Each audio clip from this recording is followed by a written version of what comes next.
We arrive in 1980s Japan. Tokyo is expanding at a breathtaking pace. Skyscrapers stretched towards the heavens, while the city sprawled endlessly in every direction. Step into the streets and you'd find a world pulsating with energy, chaos, and extravagance. Neon lights painted the night in electric hues, reflecting the booming economy's relentless pulse.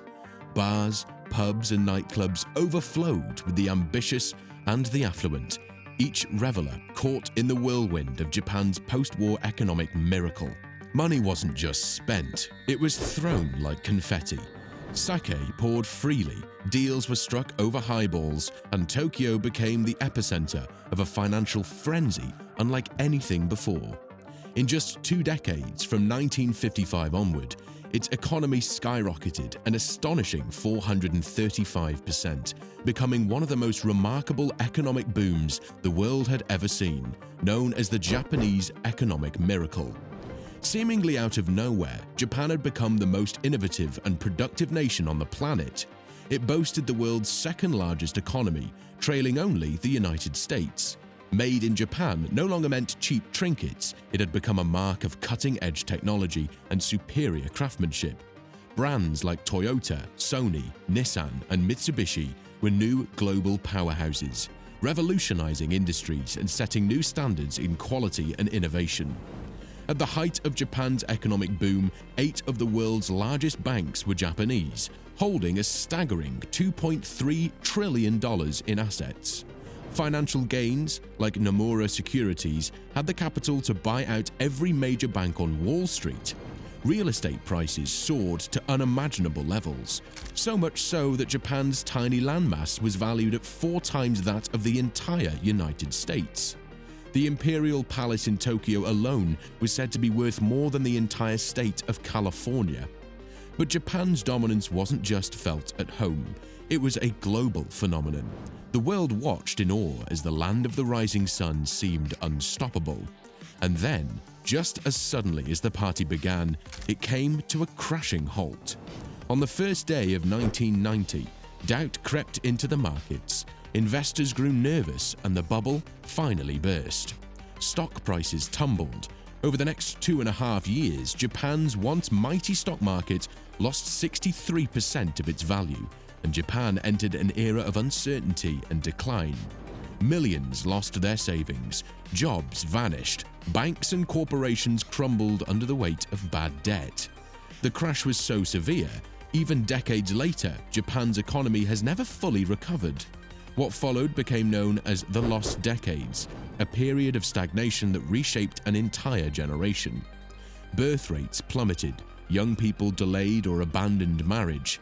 With an aging population and slow economic growth, Japan's once mighty engine of prosperity began sputtering. But how did it all go so wrong? To understand the collapse, we need to look at the forces that fueled Japan's meteoric rise in the first place.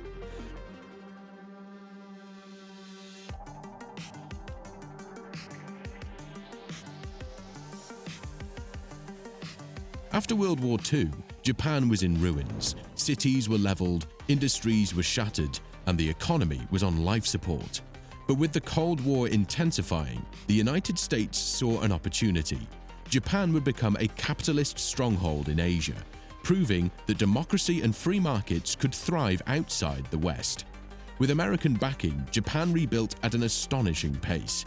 In 1949, the US set Japan's currency, the yen, at an artificially low exchange rate, making Japanese goods incredibly cheap on the global market. This supercharged Japan's export economy. The country became a manufacturing powerhouse, flooding the world with high-quality, low-cost products. Then came the Korean War, which acted as an economic stimulus. The US military poured money into Japan's industries, fueling demand for steel, machinery, and textiles. The injection of capital kick-started Japan's rapid recovery and set the stage for its economic miracle. By the 1960s and 70s, Japan had mastered the art of innovation and efficiency. Government policies, strategic business planning, and a culture of relentless hard work turned Japan into a juggernaut. companies embraced Kaizen, continuous improvement, and just-in-time manufacturing, allowing them to outproduce and outcompete Western rivals. By the 1980s, Japan was at its peak. Its corporations dominated global markets, its stock market soared, and its real estate sector ballooned beyond all logic. But beneath the surface, cracks were forming.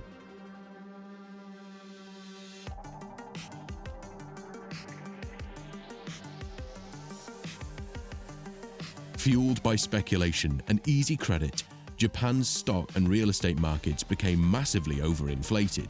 Investors borrowed huge sums to buy property, believing prices would never fall. Banks lent relentlessly, businesses overexpanded, and the government did little to cool down the frenzy. By the late 1980s, real estate prices had reached absurd levels.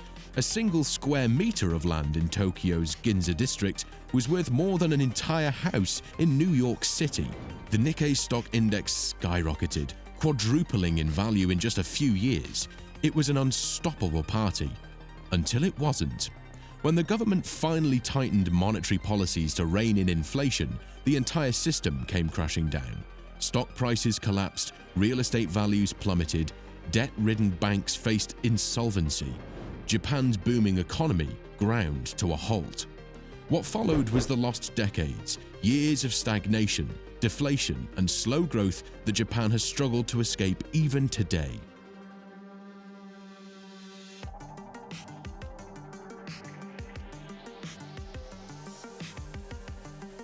Even now, Japan is living with the aftershocks of its economic collapse.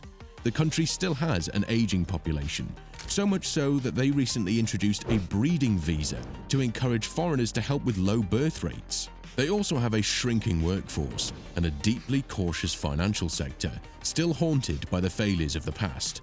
While Japan remains a technological and cultural powerhouse, its economy had never regained the same explosive momentum it once had. So, what can the world learn from Japan's rise and fall? Is another economic bubble lurking just around the corner for other nations? That's a question for another day.